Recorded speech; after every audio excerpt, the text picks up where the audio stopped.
You've tuned in to the 49ers Rush podcast, and here is your host, jl-chapman. All right, 49ers fans, it is a great week when we win. I've just been smiling all week after that victory over the Lions, and we've got another game coming up really, really soon against the Chiefs. So what I want to do is just take this time to break down kind of where are the 49ers after 2 weeks into the season, some overall offense and defensive stats, go over the top 3 players on the offense and defense, bottom 3 players on the offense and defense, some guys we need to be worried about. And then after that, we are going to have our resident scout on Clayton Cadu to break down. He's been watching film all week. Really excited about this. It's going to be awesome.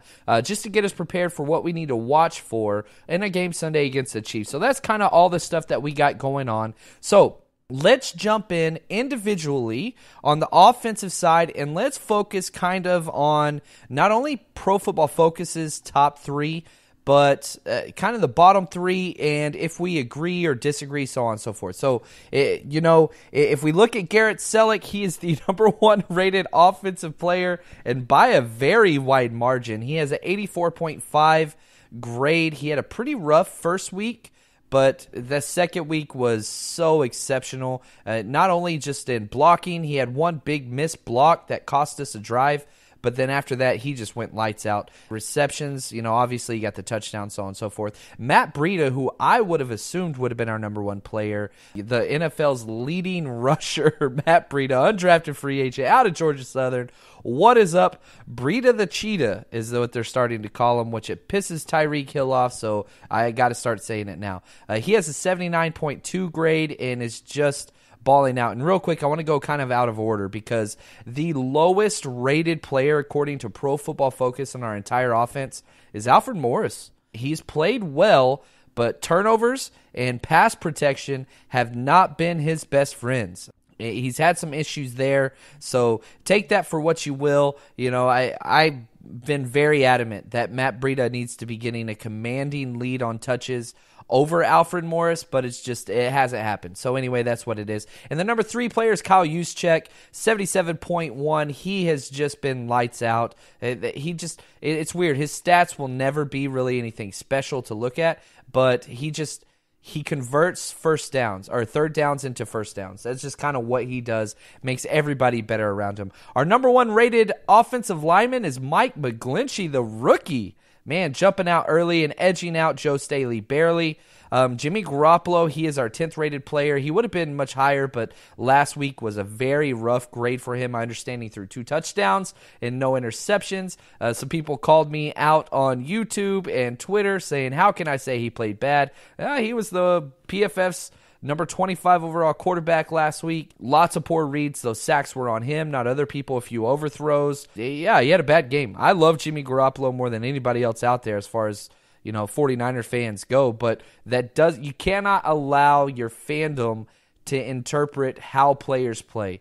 There's constantly, and this is one thing that I love about Pro Football Focus and watching film, back to my days in coaching, you could feel that somebody had a great game, and then you go back and watch the film, and you're just like, oh man, maybe they didn't.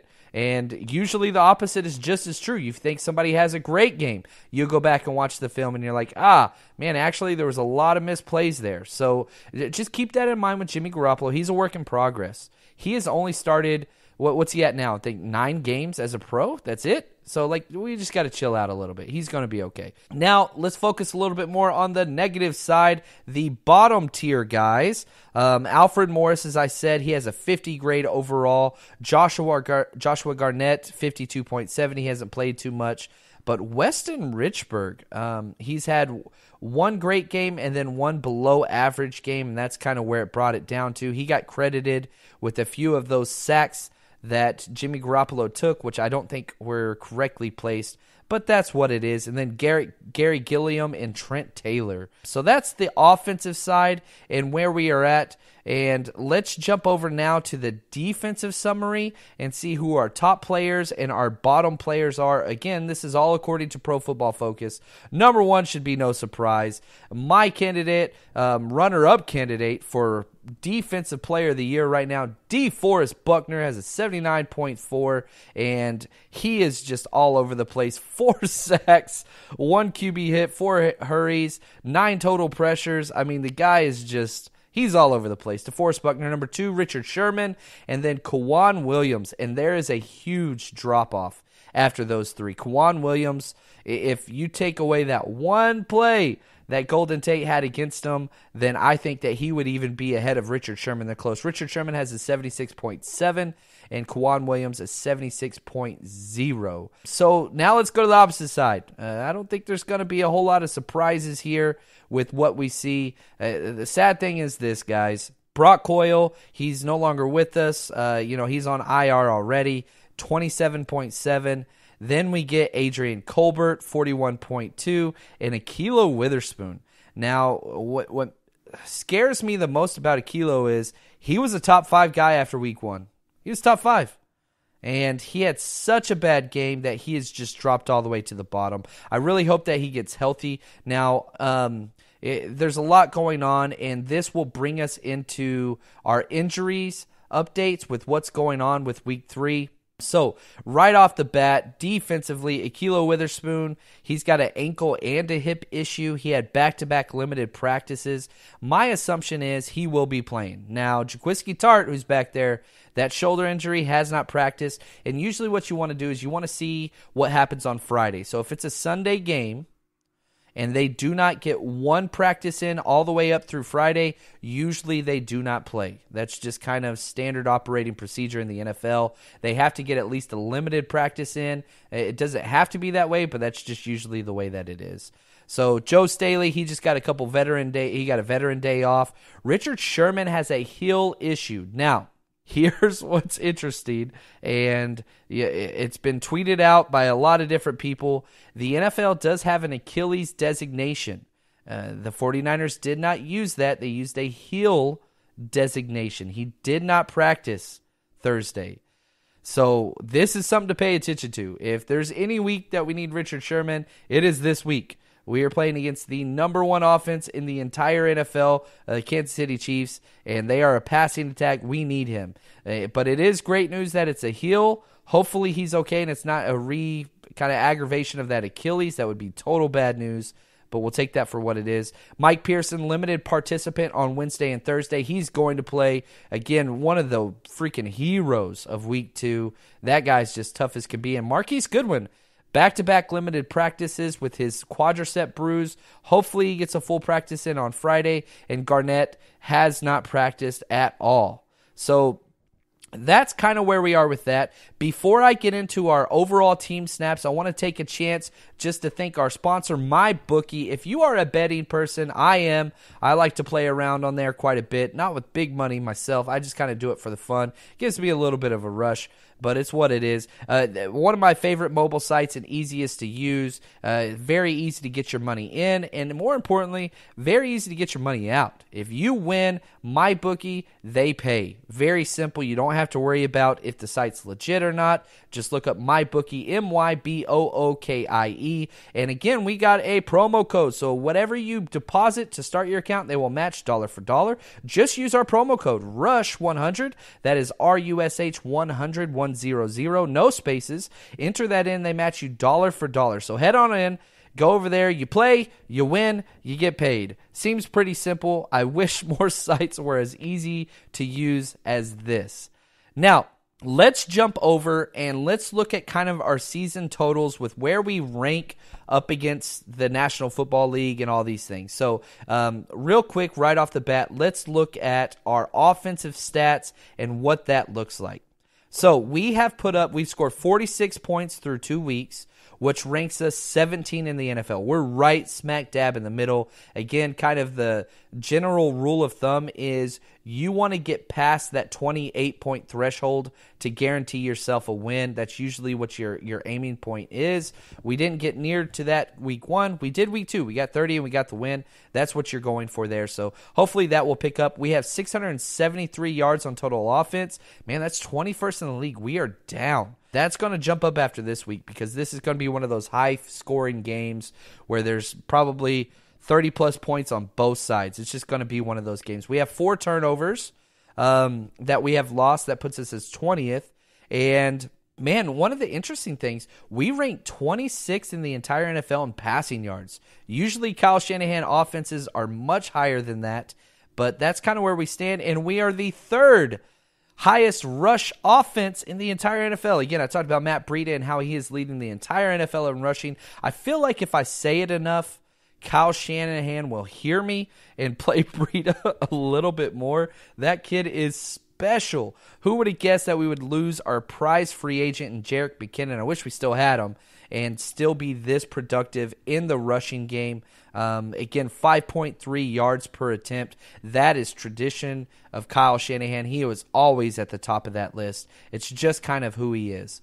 Now, defensively, it's bad. We've given up 51 points, so we're just at negative 5 points on our point differential for the season. That ranks us 20th. We've given up 770 yards, so we're about a 100-yard deficit between our defense and our offense. That comes out to 23rd in the NFL. Turnovers, we've only caused 2. That's not okay. We got to step that game up. That is abysmal. We need to be better there.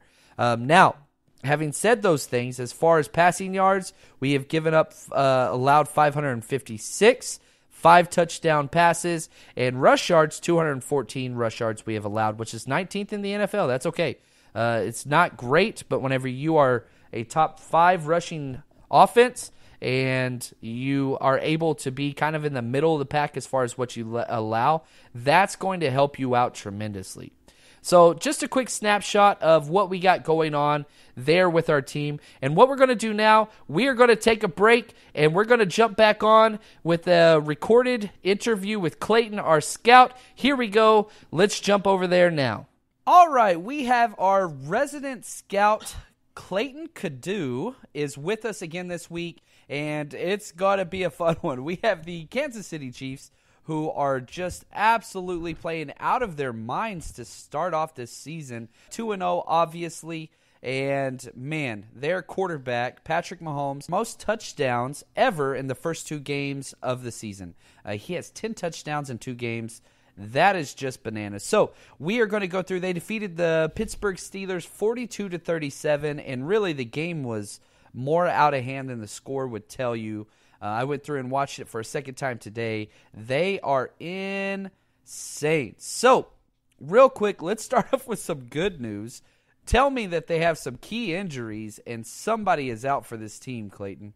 Yeah, John, big problem for them. They got Eric Berry's out. He's questionable right now. He's not practicing yet. And that's the thing. He's by far one of the best safeties in the entire NFL. So that helps us out a lot. And here's the thing that we have to just right off the bat. What are their stats defensively versus offensively so far this year? After week 2, they are 32nd ranked defense and 19th ranked in pass rush. So, I mean, that's the thing. These guys give up a lot of yards, and it's kind of what Andy Reid does with his teams. He has an amazing offense. They have scored the most points in the entire NFL.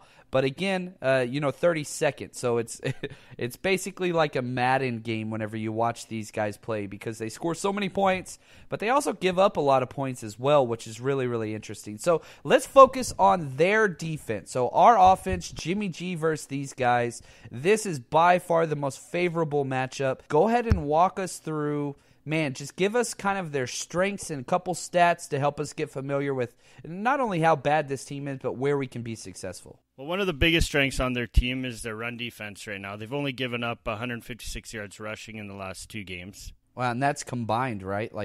So they're averaging about 75-plus yards, barely rushing each game. Yeah, that's pretty special. Okay, so it seems like in another thing too, like they jump out to such an early lead, their stats are kind of skewed because teams can't run whenever they get in the hole, so they're forced to throw. So how about their passing defense? Where are some maybe opportunities, or where have teams had success against them? Well, they have given up a ton of yards through the air, John. Just last week, the Steelers had 60% of their receiving yards in the middle of the field, so they gave up 27 receptions for 269 yards in the middle of the field. So, yeah, and I'll tell you this is where Jimmy Garoppolo is better than anywhere else, is attacking that middle. So something to look out for Kittle and Goodwin if he comes back right over the middle. And Garcon as well. I mean, he just exploits that very, very well. So talk us through just the scheme that they run on defense and exactly what this team looks like. I know Bob Sutton, the old Bob Sutton, is their defensive coordinator. So walk us through kind of what they got going on.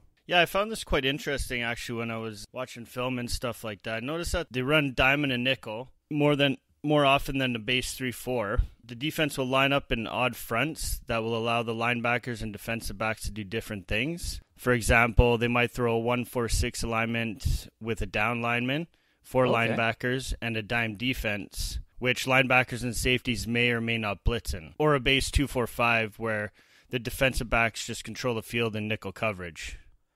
Yeah, I mean, one of the things that they want to do is make you one-dimensional by jumping out in a big lead, then loading up with their defensive backs, which I'll be honest with you, they don't really have a lot of good defensive backs. No. Their best guy is Orlando Scandrick, who was cut from two separate teams this offseason just because he didn't make their roster, and he comes out and he's their number one corner. Week 1, he's actually played really, really well. So walk me through Scandrick and kind of what he's done. He's been lights out, actually. He's been targeted 15 times so far and given up 4 catches, 2 touchdowns, 49 yards. But this crazy number, 26.7% catch rate far this year. It's pretty impressive, especially on 15 targets, which is actually a lot. But, he gets his hands on the football, which is really, really impressive. And again, you always got to talk about Kendall Fuller. They traded Alex Smith over to the Washington Redskins and got Kendall Fuller in return. He is by far one of the best slot corners in the entire NFL. So he will be on Trent Taylor and possibly George Kittle a lot. So we'll see a lot of him. Is there another guy that we need to watch out for on this defense? Yeah, the right cornerback, Steven Nelson. Same kind of stat. He was targeted 21 times so far. Given up a few more catches. He's given up about 13 catches for 150 yards and a touchdown. Okay. So but he does have a higher catch rate, 61.9%. So yeah, hopefully we can complete some more passes to the outside, especially if Goodwin comes back. That's something to watch out for. Now let's flip the coin a little bit. And who are some guys that we can take advantage of? Who are these guys that we're going to have a lot of success against? I have this guy in a fantasy league, IDP league, Anthony Hitchens, and gets me tons of tackles. But unfortunately, people target him quite a bit. He's been targeted 18 times, and he's given up 17 catches for 162 yards and a touchdown in 2 games. So 94.4% catch rate. So Jimmy G better be going at him all day. Yeah, man. Hopefully we can get Breida on a little option route against Hitchens. That would be wonderful. And that's the thing. He gets those tackles for a reason because they're targeting him. So that's something to watch out for. Is there one? Give us one more guy. Terrence Smith, their right cornerback. He's been targeted 9 times, given up 7 catches as well, 77.8% catch rate. Phew, Terrence Smith, and that's the thing. Like, he's one of those hybrid kind of dime package guys that comes in and he almost lines up in a linebacker spot sometimes, but he's a better athlete than he is a football player, if that makes any sense. I'm curious to see how many snaps he gets. He's kind of a specialized package guy, but I'm telling you right now, we can have some success against this team, and if we can keep it in a manageable way, we will be able to run for a lot of yards.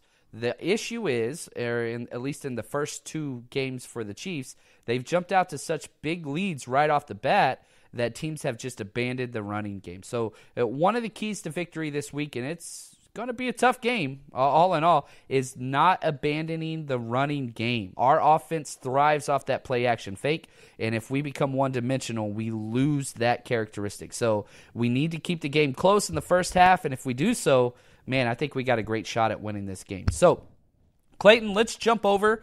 Let's look at their offense, and I almost don't even want to because they are just lights out. The NFL's number one offense. All right, what do they do that makes them so successful?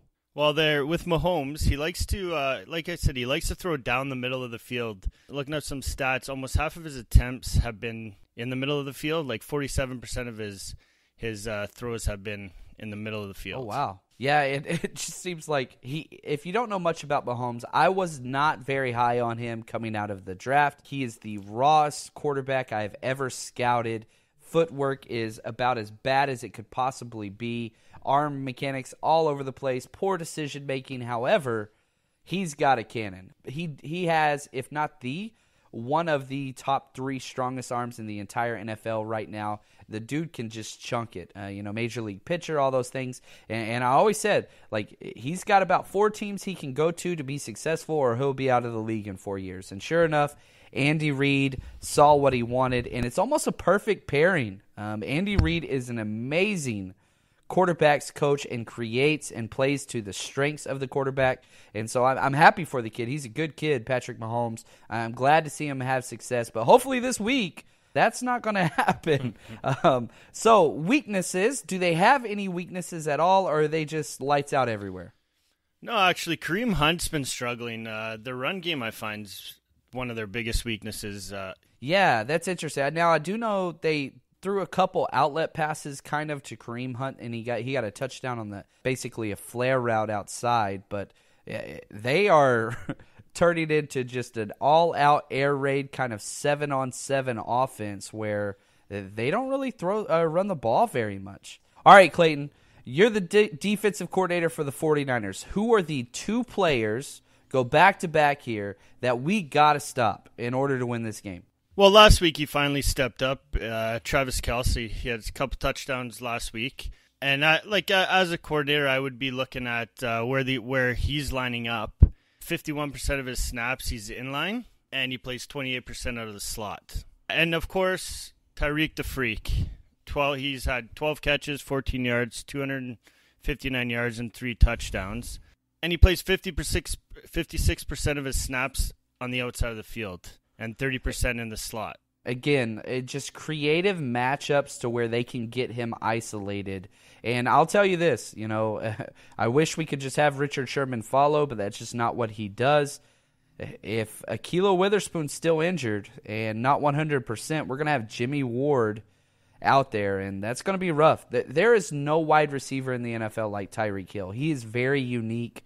He's kind of built like a third down back, running back, but he's one of the fastest people in the NFL. I'd probably say him, Marquise Goodwin are going to be at the top of the list, with John Ross probably right behind him as far as just pure all-out speed. But there's going to be a lot of speed on that field. Now, players to exploit, man, there are some holes to Patrick Mahomes' game. That especially just as a rookie with 3 starts under his belt. He did get the 1 start last year, but come on, tell us what can we find? What can we take advantage of here? You got to get pressure on him.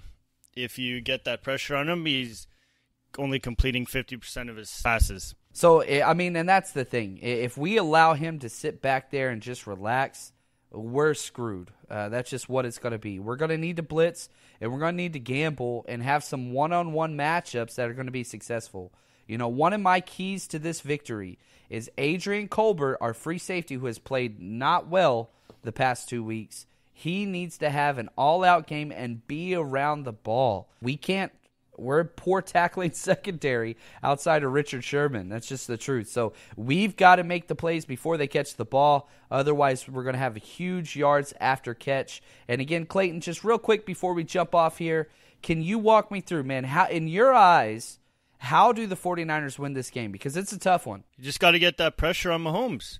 Defend the middle of the field. And obviously got to score some more points. Yeah, we've got to no field goal. Field goals are not going to win this game. This is going to be a 34-31 type game if we are lucky. Yeah, it's going to be a high-scoring game, I think. Yeah. So, again, your over-unders and all that kind of stuff, pay attention to that. But, Clayton, I just want to say thank you. Where can they find you on Twitter, sir? You can find me at Cadu Clayton. So that's at CADUCLAYTON. IEUX Clayton. All right. Love it, man. One of my favorite parts of every week is listening to this breakdown. So thank you so much, Clayton. And let's get our second win of the season. Stay strong, faithful.